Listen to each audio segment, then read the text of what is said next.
Here with me in the studios, Democratic leader of the House, New York Congressman Hakeem Jeffries. Mr. Minority Leader, great to have you on Politics Nation again, and great to have you in studio. I want to start with this bipartisan resolution honoring Charlie Kirk that divided your caucus this week. You voted in favor along with 100 Democrats, but 58 of your colleagues voted against it, most of them members of the Congressional Black Caucus, who criticized the measure as, quote, an attempt to legitimize Kirk's worldview that includes ideas many Americans find racist, harmful, and fundamentally un-American. As a CBC member yourself, what's your reaction to this critique? Well, I understand fully the CBC critique and participated in a variety of different CBC conversations that we had, particularly toward the end of the week in advance of the resolution. One thing I can say is that every single House Democrat does not endorse the views espoused by Charlie Kirk in any way, shape, or form, and every single House Democrat does not endorse political violence against any person at any time for any reason.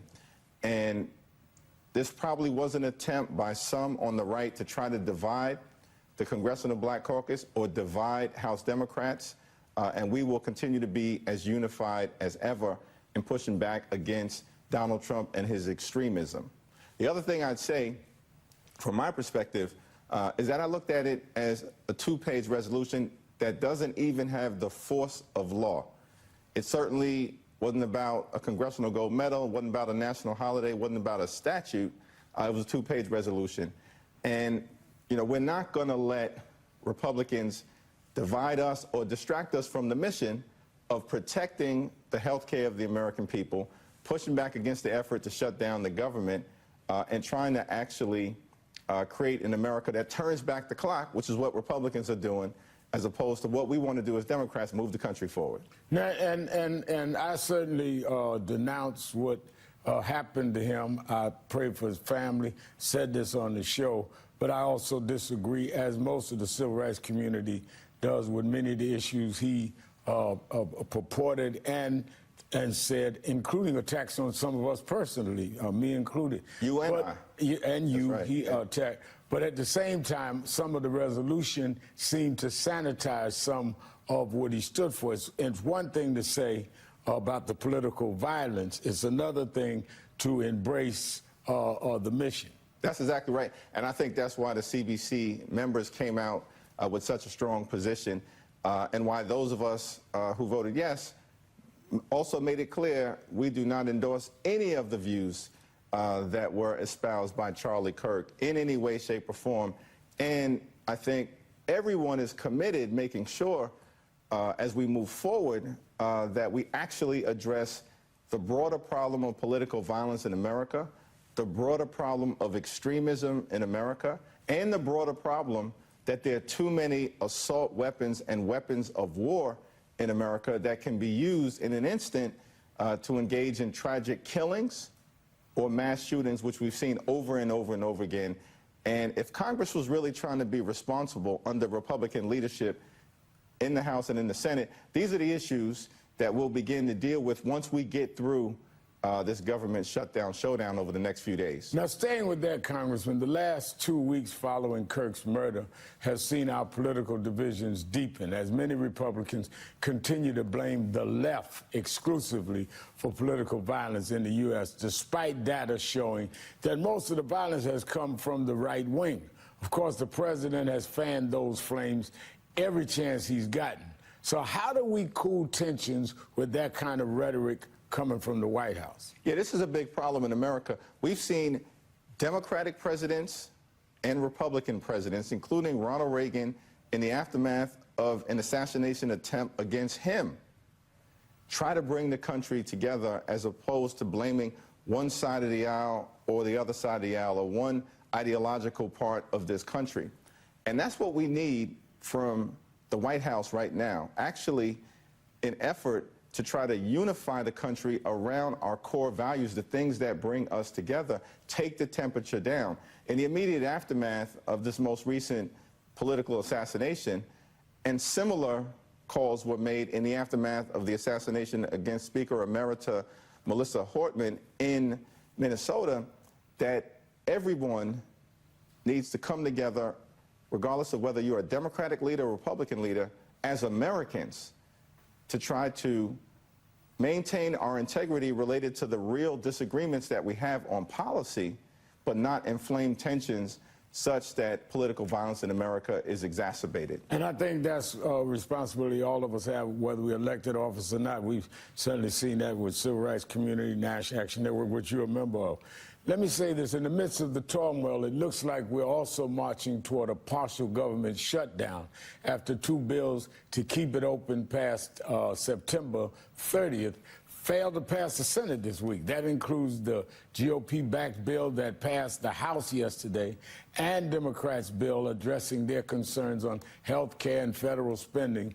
The Senate won't reconvene until September 29th, just ahead of the deadline. In the meantime, you and Senate Minority Leader Chuck Schumer have demanded a meeting with Trump to try to work things out. Have you gotten a response? We haven't gotten a response yet, but our position has been clear.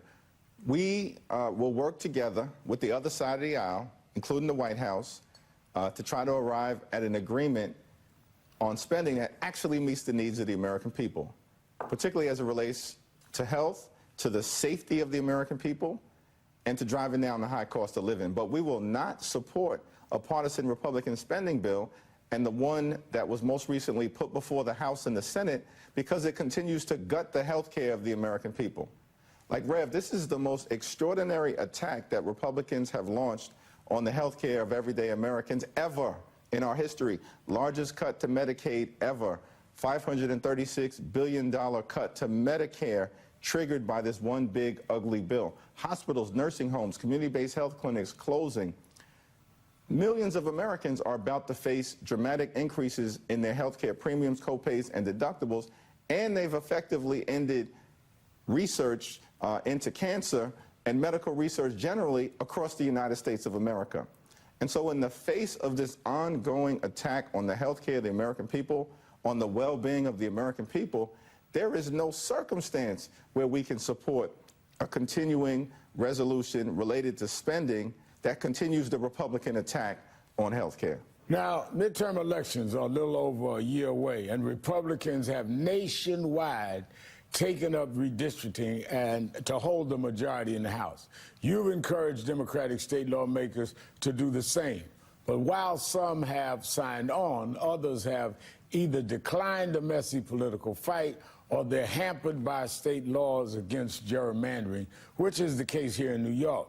So how do you take back the majority in the House if Republicans are redrawing red state maps and Democrats won't? Or can't there be a response to that? Well, there's definitely going to be a forceful Democratic response as we've seen in California, and it's going to be very important that we pass that referendum on the first Tuesday in November, Prop 50, yes on Prop 50 to stop Trump from stealing the election, and we're all in to make sure that happens, and that will eliminate any advantage that Republicans think they may gain in Texas. Now, in Texas, we're still going to fight the political battle, and I don't believe that they're going to win those 5 seats that they think they're taking away from us, and we're in court, and that trial starts on October 1st.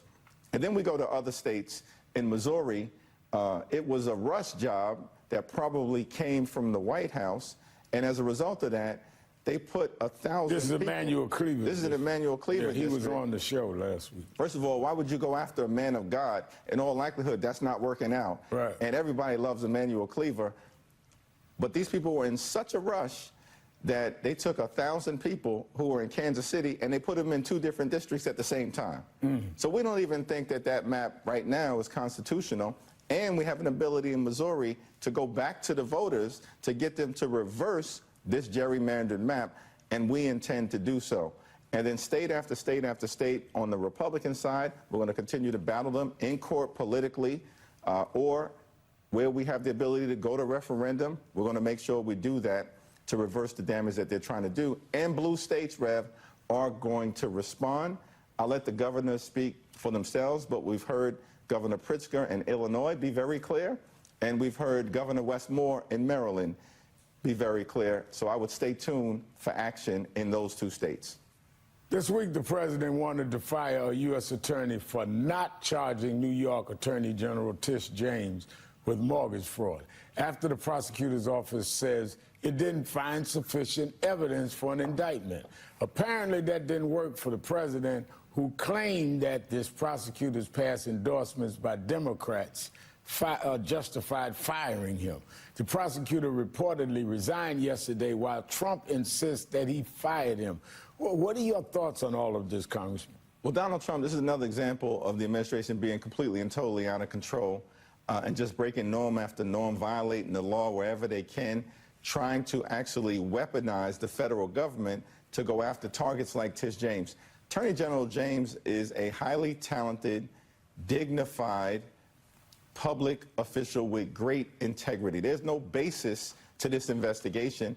It was simply launched as a part of a vengeance campaign that we've seen directed by the president, including at Senator Adam Schiff, at Governor Cook of the Federal Reserve Board, and others. Same thing when, by the way, Rev, we've got multiple members of the Trump administration that have egregious violations of the law, apparently, as it relates to mortgage fraud, but nothing in terms of investigation. And in Cook's case, they found out that it wasn't even stated the way they stated, claiming that what she'd put on the application. Oh, they're lying. Right? They're lying across the board. They're lying about Tish, they're lying about Adam Schiff, and they're lying about Governor Cook. Before you go, I have to ask you, as a New Yorker, about the city's mayor's race headed into the last few weeks. Democratic frontrunners around Mamdani just got a big endorsement from Governor Kathy Hochul this week. We just had Mamdani and his his independent rival, Andrew Cuomo, on the show. Mayor Eric Adams was slated to join us tomorrow, but had to cancel. It seems like most New Yorkers' top politicians have weighed in on this, except you and Senator Chuck Schumer. When can we expect an announcement, an endorsement, or can we expect one? Well, certainly I was looking forward to that interview tomorrow with Mayor Adams, so I'm sorry that... So was I. It's not, sorry, it's not going to happen, but I'm sure it'll happen sometime soon. What I will say is, as you pointed out, you know, Governor Hochul endorsed last Sunday. Speaker Carl Hastie endorsed on Wednesday. He got a big endorsement today, you know, from a close friend of mine, you know, leader of the Congressional Black Caucus, Congresswoman Clark. I'll have more to say about the mayor's race sometime soon. All right. We appreciate much for you being on Politics Nation. Here in studio, Congressman and Democratic leader Hakeem Jeffries.